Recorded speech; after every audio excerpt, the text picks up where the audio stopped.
Hey, today I want to talk to you about the importance of relationships, the why behind it all.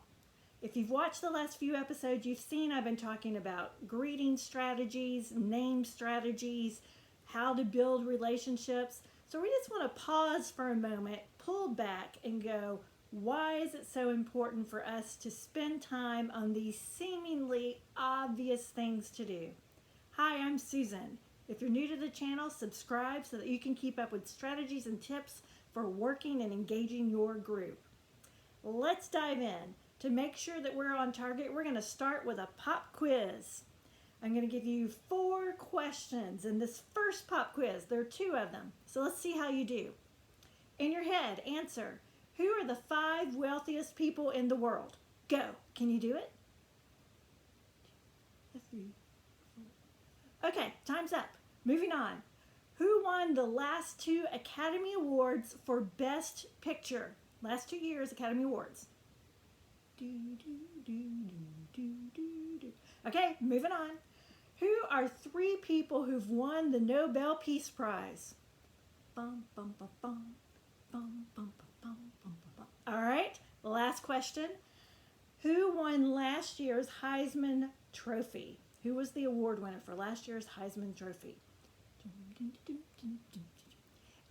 Okay, time. How did you do? Maybe you got all the answers. Maybe you knew some of them. But I can tell you this. When the applause dies, and congratulations for all of those that you were able to answer, but when the applause dies, and this beautiful imaginary award that I give you for getting those answers gets put into the attic or a box or on a shelf and it collects dust, those achievements may or may not be remembered. In fact, most likely they're going to be forgotten over time unless you're doing research and studying. So let's do the next quiz. Who is a teacher who has aided you in your journey through life? Who's a teacher who's aided you in your journey through life?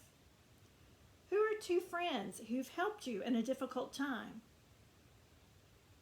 Name 3 people who've taught you something worthwhile, a lesson you wanted to remember, a skill.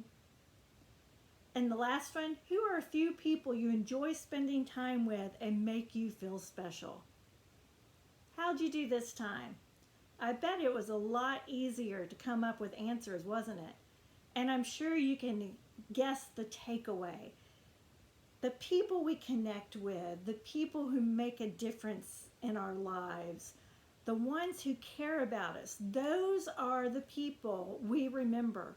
Those are the people who count. Those are the ones who stay with us. Relationships are where good things happen, and they're powerful. As you thought about people, maybe some of the lessons and things that you learned, people taught you something. Maybe that was in a negative situation. It is entirely possible, because some of the points about relationships that I want to make to remind us of why we do the work that we do is that all relationships are potentially powerful. That's lesson number 1, and you can name, I'm sure, lots of people who've had a big influence on you and why it was powerful. Relationships may exist without conscious intent. It's the young person you talk to at the coffee shop. It's a conversation in the bus pickup line or the lunch line. It wasn't that you went looking for it, that you just kind of stumbled into it in your everyday life. The relationships can be positive or negative. Now here's an aha. When I was doing research on relationships years ago, there was a report, and I believe it was a Gallup poll study, and it was called Grading Grown-Ups. And it talked about how for young people, when they define relationship, it's not just a 2-way relationship of us sharing and communicating and all of that. They said if an adult comes into the mall and is headed this way and sees a bunch of people, a bunch of young people, and deliberately turns and goes a different direction to get around them, that sends a relationship message. That's a negative relationship message. So we need to be aware of our our facial expressions. I tend to furrow my brow a lot. So, be aware of our smiles, the tone of our voice, the look in our eyes, and making intentional eye contact and body language that's open and welcoming and safe space for them. Because even unintentional neglect is a relationship. If you're sitting there looking at your desk and don't even look up when they come to ask you a question, what else? If you're lost on the computer, if you're lost on the cell phone, if your head's busy in your work, that sends a message. That is a part of the relationship that we need to be mindful of. So every time you take time to stand in the doorway to greet everyone, you're creating a good vibe of relationships. When you're busy in your work and they come up to you and you look up and look them in the eye and take time to answer their question, acknowledge them, see them, hear them, and respond, you're adding fuel to positive relationships. And the last important relationship message is they can be momentary, but they could also be life-changing. I think personally, when I was a college student and I was working with a mission program, and we were going out on the street and they were showing us some of the folks without homes who would come into their soup kitchen, and we met this one guy and they introduced him and he looked me in the eye and he said, "Don't assume you know me unless you talk to me and you get to know me. Don't assume you know my story." That was a momentary encounter that has stood with me forever. And I had that in mind with the next person I met, and so I asked him some questions and discovered he intentionally lived on the streets because he didn't like being closed in. And this was in California where he got to live on the beach. It was a choice, an intentional choice on his part. So all of us have impact by what we do, how we say, how we show up.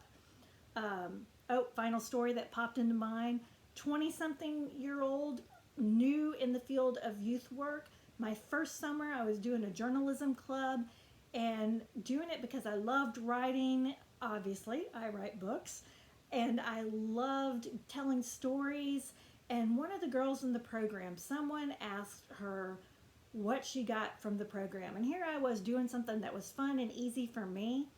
And she said that her value of the program was that I exposed her to opportunities she never would have had unless she had met me. My mouth dropped. I had no idea that my just kind of being 23, 24 and doing something that was fun, I had no idea how important it was for her and how meaningful it was, and that she wouldn't have had that experience if I hadn't been a part of it. That made me realize early on how important it is to pay attention to young people and really see them, and to be mindful of encouraging and doing everything you can to create a space that's relational for them, because we might just be that one influence, the only influence that's strong and supportive in their lives. I hope not, but it could be. Or we might be that one influence that helps them figure out their spark and passion. Or we might be that one cheerleader that pulls them out of a momentary slump and gives them the strength to get up and go and try again. You never know. If you want to delve more into research on positive relationships, go check out Search Institute. They did the research on what helps young people thrive, and they're doing research now on developmentally attentive relationships, really looking at what we do and say and how that can have an impact. So let's leave with thinking about a plan and asking some questions. How do you create that relational space intentionally and mindfully? So what do you do when they arrive? What do you do when they leave? What do you do during your program time or your class time? What do you do at the end of it to reflect on everything that was going on? What do you do when they miss a day? What do you do to build encouragement and positive relationships among students? Ask these kind of questions, jot them down, have a relationship plan for your time with them that's beyond the content of the lesson, the teachable moment, but that's a contact of human to human and is building those connections and helping to strengthen your young people to help them grow into strong, caring adults. Thanks.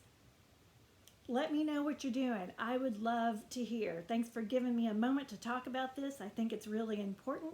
So let's go out, do the best we can.